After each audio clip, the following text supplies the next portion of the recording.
Welcome to YYC with Y, the series where we explore what Calgary, Alberta has to offer.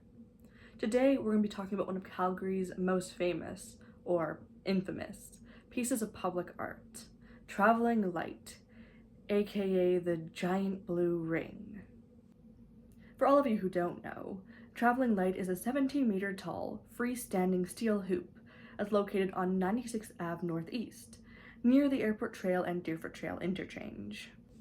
The sculpture was commissioned by the Department of Transport for that area's upgrade project, and it cost $471,000, which came out of the city's public art budget. The sculpture was designed by the artist group Ignis Itti, which works out of Berlin, and is comprised of Hans Hemmert, Axel Lieber, Thomas A. Schmidt, and George Zay. According to the Calgary Public Art website, it was meant to represent a wheel, a symbol of motion and transportation that frames the landscape within it. The blue color was chosen to match the sky, as well as to make it stand out from the area around it.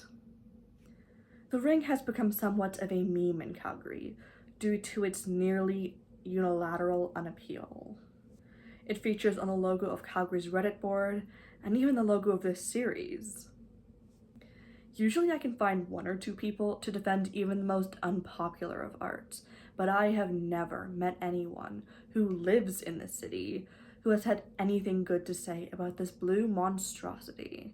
Most people I've talked to call it an eyesore, a waste of public art budget, and a waste of resources in general. And I agree with them, so I can't say I exactly have any objectivity when it comes to this art piece. I did just refer to it as a monstrosity, after all. I have two main gripes with it. The first one being that it's basically just a giant hula hoop, and the second is that the lighting portion is just slapped onto the top and not integrated in any interesting or unique way. The Public's art page alleges that the arches of the streetlight are meant to be reminiscent of things like a butterfly antenna, the silhouette of a bird, or a bike's handlebars, but honestly, it doesn't. It just looks like someone cut the top off of a streetlight and stuck it onto a giant blue hoop, which is what it is. If the lighting portion had been a bit more original, I might be able to give this art piece more leeway, but it isn't, so I won't. But, to be fair, there are two whole silver linings to Traveling Light's existence. The first being that the people in Calgary hated it so much that it actually caused a review of the Calgary Public Arts policy.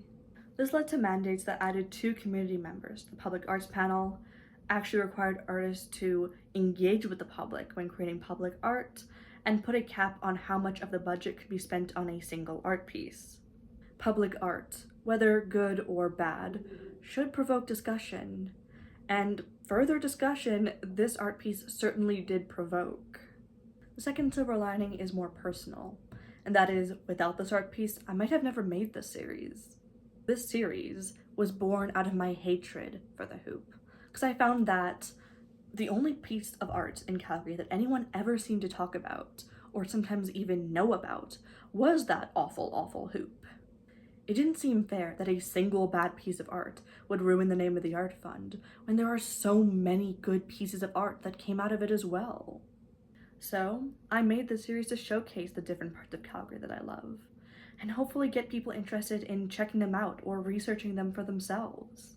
So, if you've ever wanted to see a nearly $500,000 metal hoop, come to Calgary. But if you do, at least try to check out some of the city's other artistic works while you're here. I promise you, it's worth it.